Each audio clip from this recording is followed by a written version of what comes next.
Tantor Audio, a division of Recorded Books, presents The Boys of Winter, the untold story of a coach, a dream, and the 1980 U.S. Olympic hockey team, by Wayne Coffey. Narrated by Kirby Heyborne. Forward. Years before I ever heard of Lake Placid or the Olympics, before I knew the name of a single Russian hockey player, I was a kid in Massachusetts who wanted to be the next Bobby Orr. I grew up skating on Holmes's Pond, which took its name from our next-door neighbor, Mrs. Holmes, who owned it. A man named Phil Thompson, our postman, was the person who told me I should try organized hockey in the Easton Junior Hockey League. He had already been working on it with my mother. He was a fine postman and an even better salesman.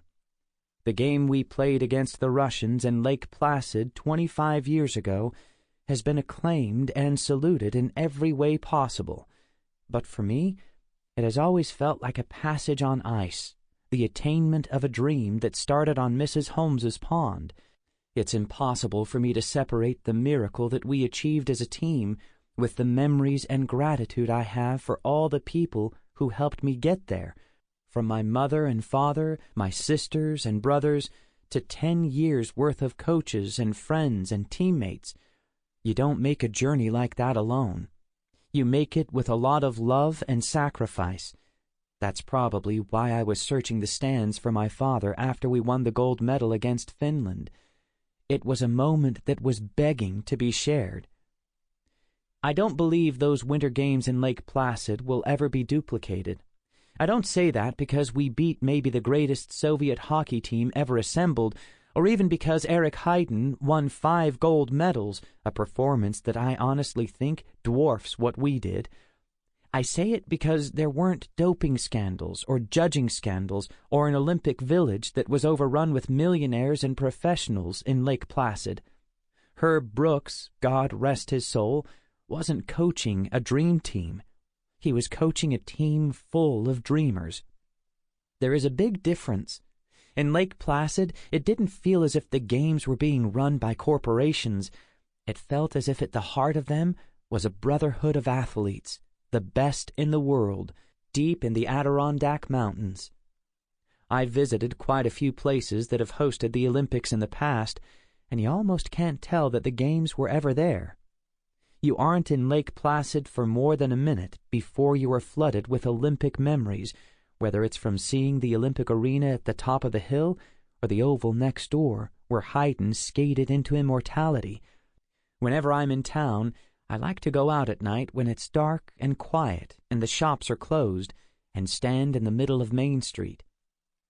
I close my eyes, and in an instant it takes me back to that magical Friday night of February 22nd, 1980, to the memory of walking down that same Main Street with Micah Ruzioni and our fathers and other family members, and ABC's Jim Lampley interviewing us as we went.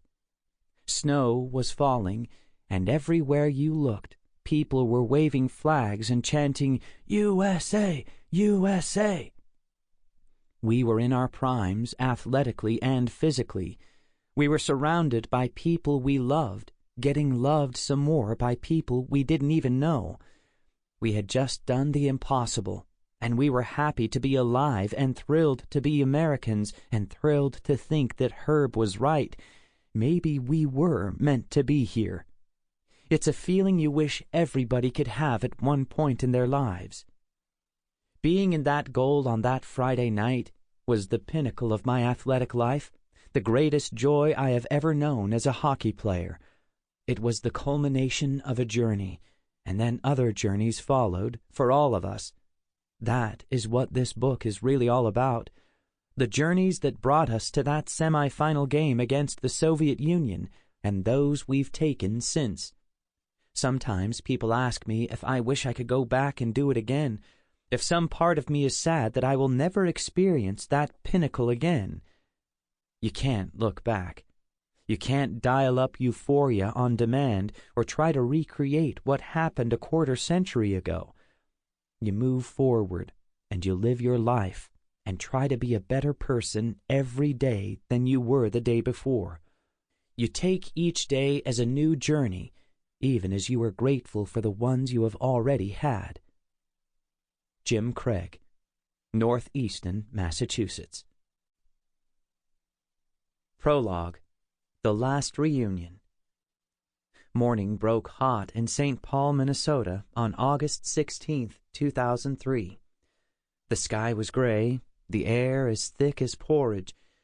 Beneath the gilded dome of the Cathedral of St. Paul, 307 feet over the east bank of the Mississippi River, men in dark suits and women in dark dresses fanned themselves to fend off the heat. It didn't work. It was a Saturday in Herb Brooks's hometown.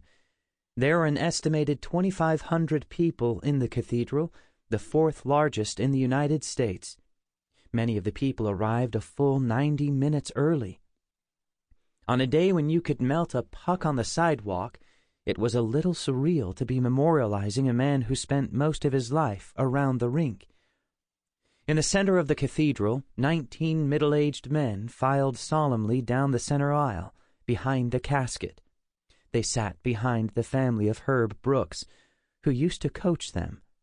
Most of them had thickened bodies and thinning hair and sturdy athletic bearing, even in their suits, even a couple of decades past their primes.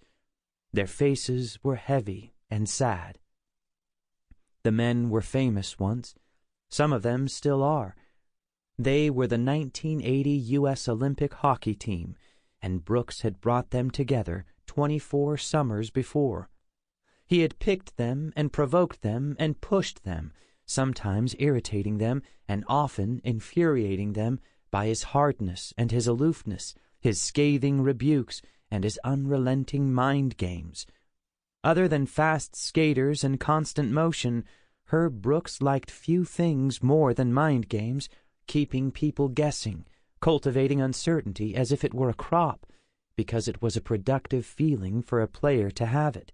It would make him more motivated, work harder. Now Herb Brooks had brought the 1980 Olympic team together again, 5 days after he became the first among them to die in a one-car accident on Interstate 35 in Forest Lake, Minnesota.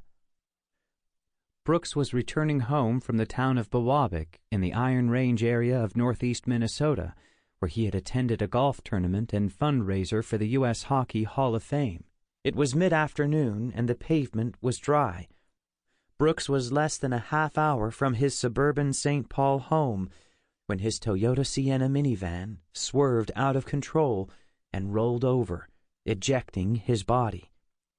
Brooks was as principled and unyielding as any man alive. Getting him to move off something he believed in was as easy as moving an iceberg. One of the things Herb Brooks did not believe in was seat belts. This was only the second time the entire team had been together since February 25th, 1980, the morning they left the Adirondack village of Lake Placid for the White House, red, white, and blue heroes at an average age of 21 years old.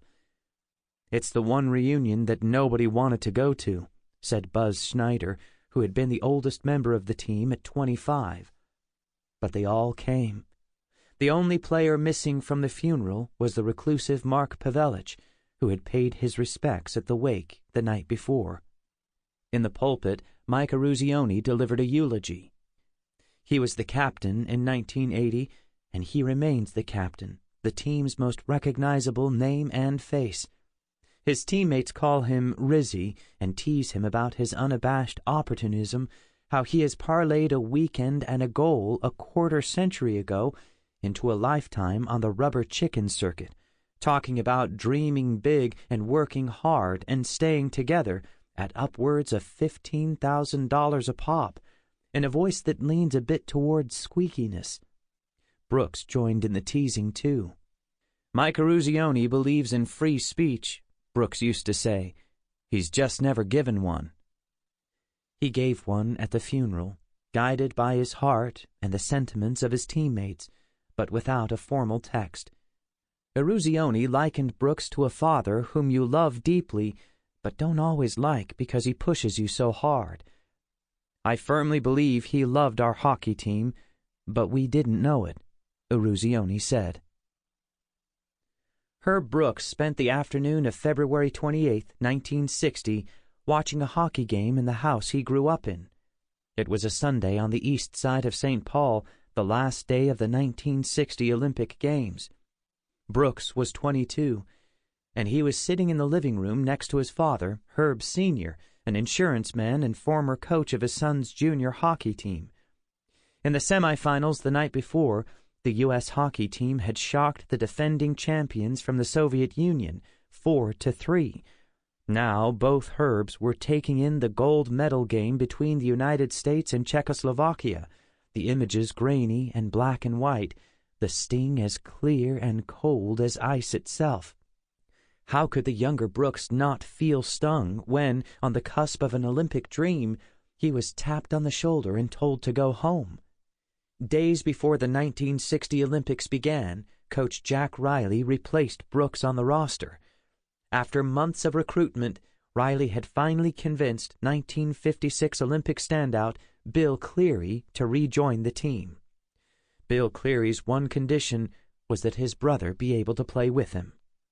Bob Cleary's head was pasted over Herb Brooks's body in the team picture. The United States scored 5 third-period goals and won the gold medal 9-4. The Cleary brothers were a major reason why. "Well, I guess the coach cut the right guy," Herb Sr. told his son. Herb Brooks would go on to play for the 1964 and 1968 Olympic teams and would recycle his father's line often in his life, unflinching in the face of its hardness. It was the greatest motivational tool he could ever ask for, and it would come to embody Brooks's own modus operandi as a coach: toughness on the brink of cruelty, passionate pursuit of perfection at the expense of feelings. Even in his photo in the 1980 Team Media Guide, he already had his game face on, thin lips taut, face set, eyes deep and intense, roiling with ideas and insecurities and innovation. The photo fairly shouts, "Don't mess with me."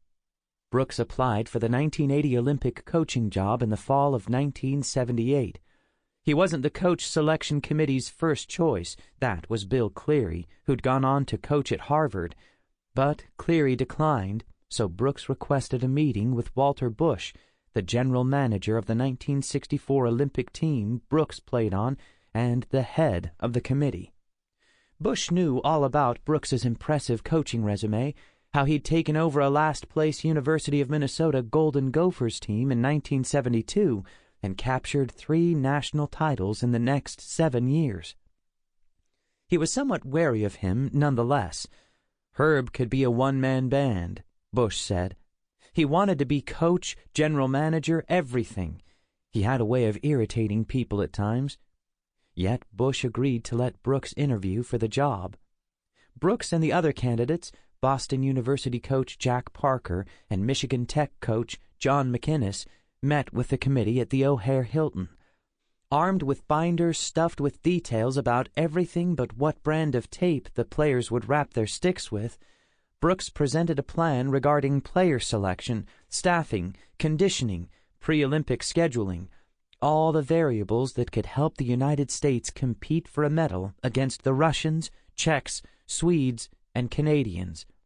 But by far the most stunning part of the package was his proposed style of play.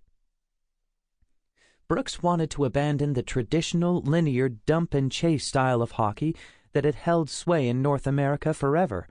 He wanted to attack the vaunted Russians with their own game, skating with them and weaving with them, stride for high-flying stride. He wanted to play physical, unyielding hockey, to be sure, but he also wanted fast, skilled players who would flourish on the Olympic ice sheet, which is 15 feet wider than NHL rinks, and be able to move and keep possession of the puck, and be in such phenomenal condition that they would be the fresher team at the end. A hybrid style, Brooks called it. Brooks had played against the Russians through most of the 1960s and been fascinated by them ever since. Whenever he saw Anatoly Tarasov, the legendary Soviet coach, He would pump him with questions and take note of his methods.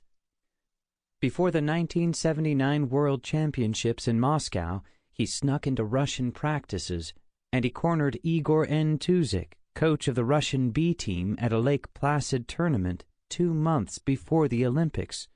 He wanted to know all the details, said Tuzik, now the vice president of the Russian Ice Hockey Federation. Why? Why do passes go this way?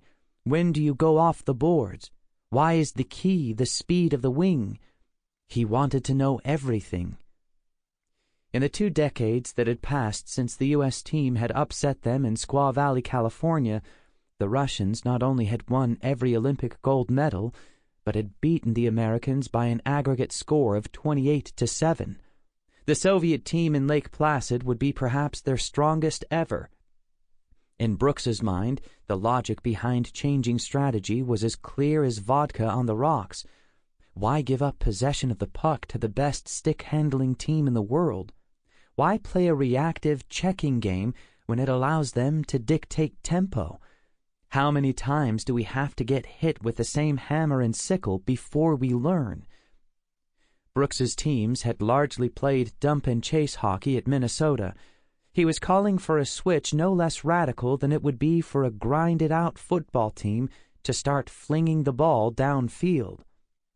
Bush and his committee were blown away by Brooks and the depth of his presentation. He got the job. Inside the vast cathedral doors, someone had put up a large poster of the 1980 U.S. Olympic hockey team. If anyone thought this sacrilegious, the complaint was not aired. Nearby Salvation Army volunteers offered cups of cold water to mourners, who clutched service programs that showed Brooks on the ice in his 1980 USA warm-up suit, wearing hockey gloves and a whistle and a smile, looking uncharacteristically at ease. Beneath the picture it said, Kirby, 1937 to 2003. On a table were keepsake bookmarks featuring a photo of Brooks as a Team USA player, ice shaving spraying in front of him. It was the same photo that had been displayed inside his casket and at the wake the night before. By the hundreds, people came to express condolences to Brooks's family, some waiting in line for 2 hours, many kneeling in prayer in front of the coffin. Alongside Brooks's body were a single rose and a little rolled-up American flag, an assortment of cards from his children and grandchildren. A drawing of a flower, colored by one of his grandchildren, peeked from the chest pocket of his suit. Presiding over the service was Reverend John Malone of Assumption Catholic Church in St. Paul. "Most miracles are dreams made manifest," he said. Kirby had a dream. The players had a dream. If we could all dream and do our best, we could make this a better world. It's within our reach. It's within God's reach. Brooks went looking for 26 players at the National Sports Festival in Colorado Springs in the summer of 1979. He had a good idea who his leading candidates would be. Brooks wasn't necessarily eyeing the most talented players or most prolific scorers. All-star teams don't win games, he kept telling his players, but for those most willing to rewire their games to embrace his system, skate hard and fast, and fit together as a whole. Hockey is the quirkiest and most capricious of sports, a game played at a dizzying pace on a slippery surface, players coming on, players going off, championships decided by a bad bounce, a well-positioned blade, by whether a speeding disc hits the inside of the post or the outside. There are a million things a coach can't control. Brooks, an obsessive planner, was going to make sure he was on top of what he could control. For 2 weeks, 68 of the country's top amateurs showed their stuff to Brooks and his 9-man advisory panel. Brooks punished them in drills on the ice and gave them a 300-question test to assess their psychological makeup off it. He was relentless. If they couldn't take this small sampling of life under Brooks, they wouldn't last through one Olympic practice shift. Most of the players were in a Colorado Springs biker bar named the Finish Line when they heard that the roster had been finalized. Even the surest bets, Mark Johnson, Ken Morrow, Jim Craig, and Neil Broughton, felt relieved when they heard team general manager Ken Johansson call their names. It was a squad long on speed and skill, the better to shed the United States dump and chase ancestry. Buzz Schneider was the only holdover from the 1976 Olympic team. Brooks would have to pair 6 more players from the squad before the Olympics, but his more immediate challenge was finding a way to surmount the entrenched regionalism the players carried within them. Hockey wasn't played in many places then, but the places where it was played, Minnesota, Wisconsin, Michigan, and New England, were profoundly parochial pockets with fierce regional pride. The Easterners tended to be edgy and emotional and tart-tongued, seeming to pack skepticism into their equipment bags. The Minnesotans were more reserved and less cynical, more trusting and less vocal, guys who believed in hard work and selflessness and hunting and fishing, clinging to an unstated faith that things would work out, you betcha.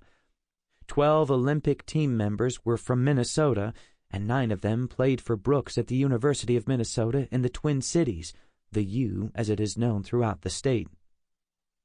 4 were from Boston University, and 2 apiece were from Wisconsin and Michigan.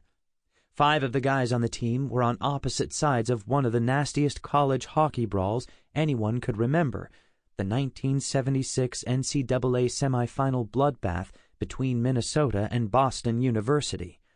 The puck dropped. A minute later, so did the gloves, and it was an hour before they played any more hockey. It was so bad that even Gopher trainer Gary Smith got into it, punching a BU player who had spit on him. Time had done little to heal the hostilities. Bloodbath 2 broke out at the National Sports Festival in Colorado. "Don't get regional," Brooks implored his players. His strategy for uniting the team was set from the start. He would make himself the enemy.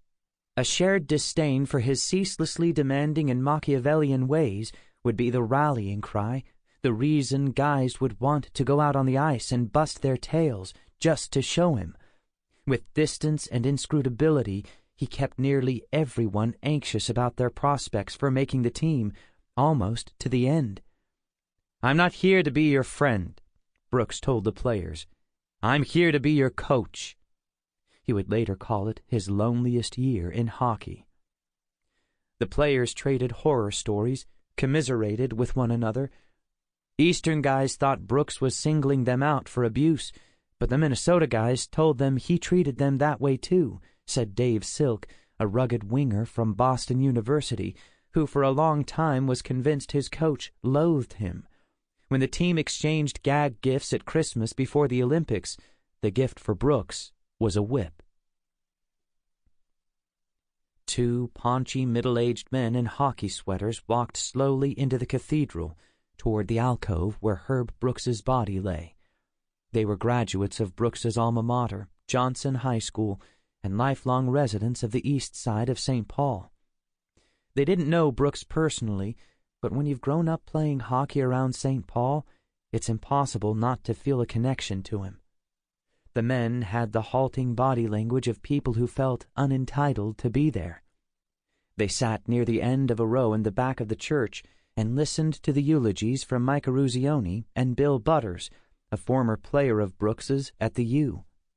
Butters, a wild college kid turned devout Christian, talked about how Brooks had made a man of character out of a character like me, and about Brooks's beautiful skating technique, fleet and fluid, blades never even seeming to cut the ice.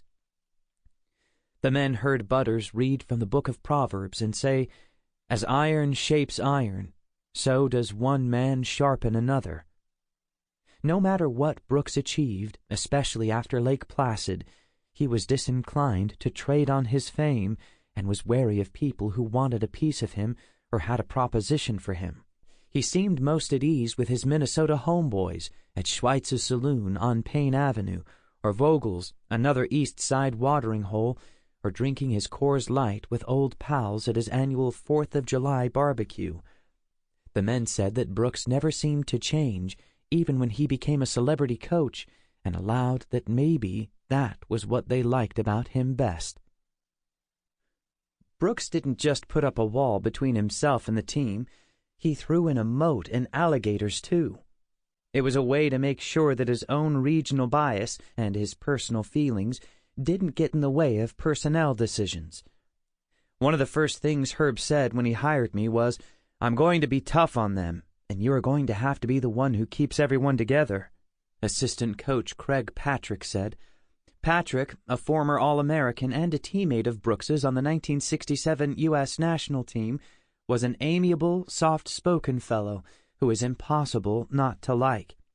He was not only a man with 9 years of pro experience, but a scion of America's first family of pucks.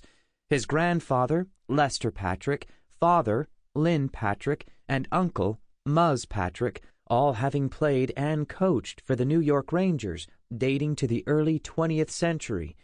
Lynn also was general manager of the Boston Bruins and St. Louis Blues.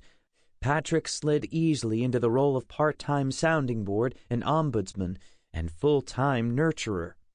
It was an elaborate and flawlessly constructed game of good cop, bad cop. The 26-man roster had an August training camp in Lake Placid, then flew off to Europe for 3 weeks in September, a trip that was timed to keep the players out of sight as NHL training camps opened. The last thing Brooks needed was the pros poaching on his roster and fouling up his plans. It was the beginning of a 5-month, 61-game whirl against teams ranging from Ripas of Finland to the Cincinnati Stingers of the Central Hockey League.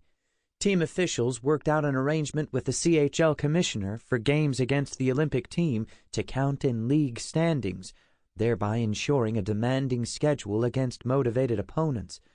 There was even a series of exhibitions against NHL clubs, a first for U.S. Olympic team. Game after game, week after week, Brooks was consumed with reprogramming his team to play his new system, keeping his distance, punishing his players' bodies and working over their psyches, and letting Craig Patrick heal all the wounds. In his eulogy, Eruzione joked about how, even at age 48, he would be afraid that he'd done something wrong when Brooks would call the house, and how the conversations were so one-sided that he could go make a sandwich and come back, and Herb would still be talking. He was sure that Brooks, an inveterate tinkerer, was already weighing in on celestial matters in his brutally candid, Brooksonian way. "Right now, he is saying to God, 'I don't like the style of your team. We should change it,'" Eruzione said. In the pews, a few thousand people laughed. The wall that Brooks erected between himself and his players never really came down completely. At times it did, with some players more than others, but on the whole he remained somewhat apart, the moat too deep and wide to cross, even after a couple of decades. Lefty Curran, a longtime friend of Brooks and the star goaltender on the 1972 Olympic team that won the silver medal in Sapporo, Japan, was on the golf course with Brooks hours before his death. "Herb had a hard time reaching over and coming to them," Curran said. "It would have been great if he could have embraced each and every one of them and say, 'I love you guys.' But Herb wasn't going to do that." The Olympics broke Herb Brooks's heart in 1960 and made him the most celebrated American hockey coach in history 2 decades later. They were the emotional bookends of his competitive life, and what filled the shelf between them was a restless chase of the perfect game of hockey.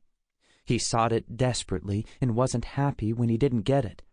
There were high points along the road to Lake Placid, such as the holiday victory over Tuzic's Russian junior varsity, successive triumphs over Sweden and Czechoslovakia and Canada.